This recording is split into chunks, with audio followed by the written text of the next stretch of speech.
Contrary to popular belief, sin is not defined as disobeying a list of rules. Some of you may ask, what about the Ten Commandments? Did Jesus follow or teach the Ten Commandments or the law of Moses? No. But that doesn't mean he was ruthless and barbaric. That's because most of those commandments are ruthless and barbaric. A lot of the first century Jews were confused about Jesus. They didn't know if he was for or against the law of Moses, which is why Jesus had to say, don't misunderstand what I'm doing here. I'm not here to get rid of the law of Moses. I came to accomplish its purpose. Right? There's a reason why God gave Moses those commandments, not just simply so they could follow a list of rules. The purpose of those laws was to instruct Israel how to demonstrate and teach true justice to the whole world. Those laws were meant to help them do that. If they succeeded in doing so, God would bless them. If they failed, then its enemies would overtake them. Now, if you noticed, during the first century, during the time of Jesus, Israel found themselves exiled under Roman oppression, which can only mean one thing. They failed in accomplishing the purpose of the law. Jesus began accomplishing the purpose of the law in his own way. I'm going to try and create an analogy for all of this. Pretend that you build furniture for a living and one day your friend buys a bookshelf from IKEA. They ask you to help them assemble it. You take out all the parts and begin following the instructions. You quickly realize that there is a more efficient way to assemble the bookshelf. So you put down the instructions and you finish putting together the bookshelf on your own. The instructions are good and they pointed you in the right direction. But your experience is more valuable than a generic list of instructions. The purpose of the instructions are to help you assemble the bookshelf. It is possible to accomplish the purpose of the instructions without following them step by step. Just because you assemble the bookshelf without the help of the instructions does not mean you are against what the instructions are saying. Just because you teach your friend how to more efficiently assemble the bookshelf without the instructions does not mean you are going against the purpose of why the instructions were written in the first place. You are only accomplishing the purpose more efficiently. Now, Jesus was not assembling a bookshelf. He was assembling heaven on earth. Jesus said, the sixth commandment in the law of Moses says, murder is a sin. Don't do it. But I tell you something different. Even if you are angry with someone, you've already sinned. The seventh commandment in the law of Moses says, cheating on your partner is a sin. Don't do it. But I tell you something different. Even if you only think sexual thoughts towards anyone who is not your partner, you've already sinned. The law of Moses says, love your neighbor and hate your enemy. But I tell you something different. Don't store any kind of evil in your heart, not even towards your enemies.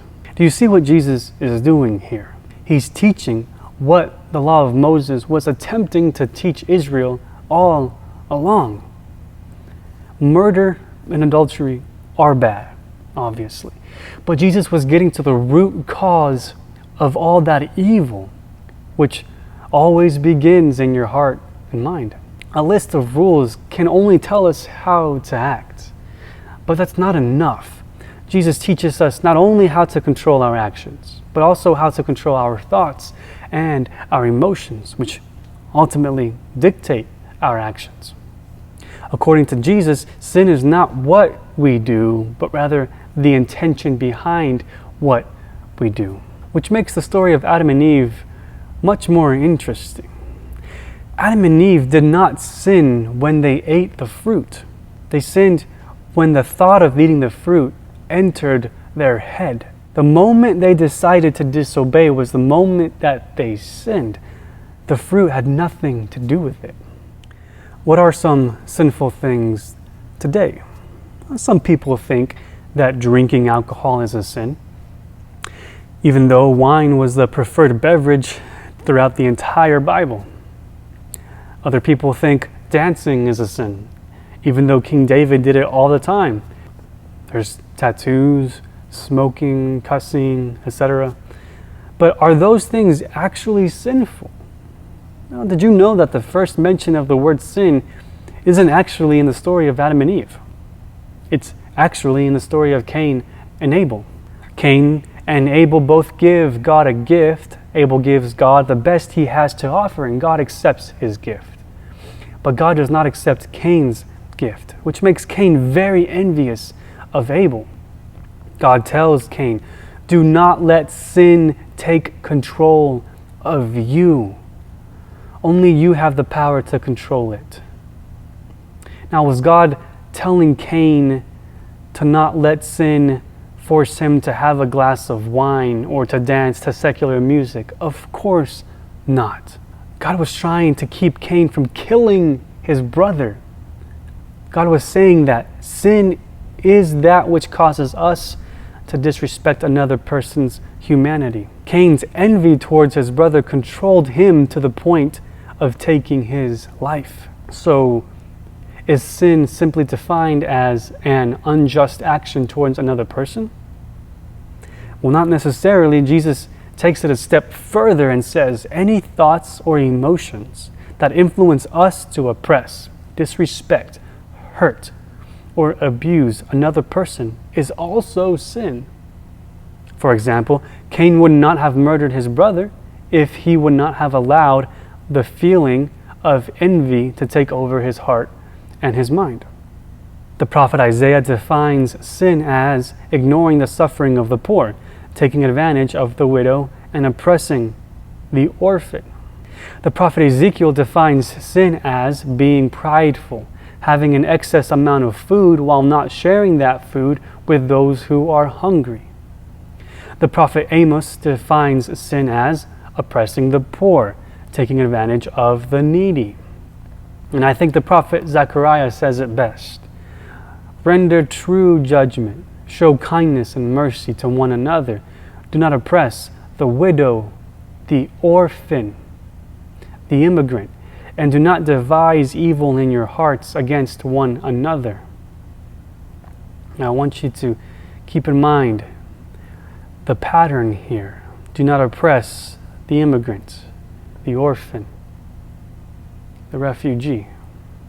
Notice, the Bible only ever defines sin as the thought or action that causes another person physical or emotional harm. More simply, sin is the absence of justice and righteousness. Even more simply, sin is not following the golden rule. Sin has everything to do with how we treat our neighbor. Does expressing yourself by getting a tattoo cause you to oppress or act unjustly towards others? No. On the contrary, nearly everyone that I know that has a tattoo is extremely kind. It's usually the super religious people that I can't stand. Does having spiked green hair and listening to loud music cause you to oppress or act unjustly towards others? No. Does owning a business which traps people into a lifetime of debt cause you to oppress others? Very much so. Now, something different. Does loving another person cause you to oppress or act unjustly towards others? Of course not. Nobody would ever think that. What if the other person that you love is the same sex as you? The answer stays the same. Of course not. Why would anyone think that? God doesn't care who you choose to love. God only cares who you choose not to love. How can you read the Bible and not understand that? Does questioning or doubting the Bible cause you to act unjustly? No. It's normal and even healthy to question or doubt. Does not believing in God cause you to act unjustly? No. Every atheist that I know is extremely loving and kind. Does actually believing in God cause you to act unjustly? Sometimes. Just think about all the historical tragedies done in the name of Jesus. Whatever causes you to oppress another person is a sin for you. But if what you're doing doesn't harm another person, it's not a sin for you, because sin is relative. Paul said, all food is good. But if eating certain food causes another person to sin, then don't do it. What he means is, what is sinful to one person might not be sinful for another. And what is not sinful to one person might be sinful for another. If smoking a cigar with a glass of scotch brings you joy and it does not cause you to oppress others, then go for it. However, if alcohol controls you and causes you to be belligerent, then drinking is a sin for you. Likewise, if smoking is killing you and it's causing your loved ones emotional pain, then it's a sin for you and you shouldn't do it. The Hebrew word for sin is kata'ah, which better translates into English as the guilt one feels from the evil they've committed. Sin is more of a feeling than an action, which makes sense because if you do what you know is wrong, then you know you are guilty of that. But if you don't know that what you did is wrong, then you won't feel the guilt of what you did. Sin is completely relative, which is why it cannot be defined by a list of rules. It changes depending on the person, the religion, the tradition, or the culture, which is exactly why trying to follow every law of Moses word for word didn't lead Israel to accomplish or fulfill its purpose. The focus should not be on the laws themselves. The focus was always on how to treat and interact with one another. If you only focus on the laws and on the rules, then there's a chance that you're going to no longer focus on loving one another, because you might even oppress others by trying to force them to focus on the rules and on the laws, when the purpose of the laws and the rules is to love. Jesus was enlightened enough to understand this. So instead of teaching that we should follow each and every rule, he taught us that we should follow the spirit of love and compassion, the spirit of why those laws and rules existed in the first place. And in doing so, we will accomplish and we will fulfill the purpose of those laws. However, it is not enough to only focus on how you treat your neighbor. Jesus also teaches that we should focus on how other people treat their neighbor as well. Not to be nosy, but to rescue and save people of injustice and oppression. If you consider yourself a Christ follower, you are also required to do everything in your power to help the poor, the widow, the orphan, immigrant, refugee, foreigner, outcast, marginalized, and all those who are being taken advantage of. You are required to be a civil rights activist for all people groups and minorities, all of them. You cannot exclude any of them. You are prohibited from turning a blind eye to the injustice being committed in your community.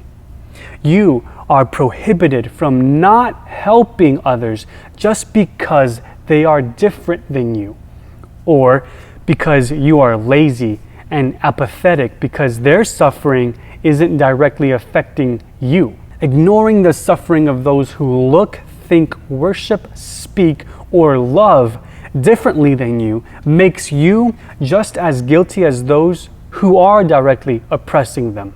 If you are not supporting the cause of the oppressed, then you are only supporting the oppressors. There is no neutral side here. Do you think Jesus was crucified for being neutral? Of course not. He was crucified because he dedicated his life challenging religious and political power structures, by fighting for the rights of every single human being. If you call yourself a Christian and you do not do everything in your power to help the oppressed, then do yourself and do Jesus a favor and stop calling yourself a Christian. Because believing that Jesus is real is not the same as following in his example and following his teachings.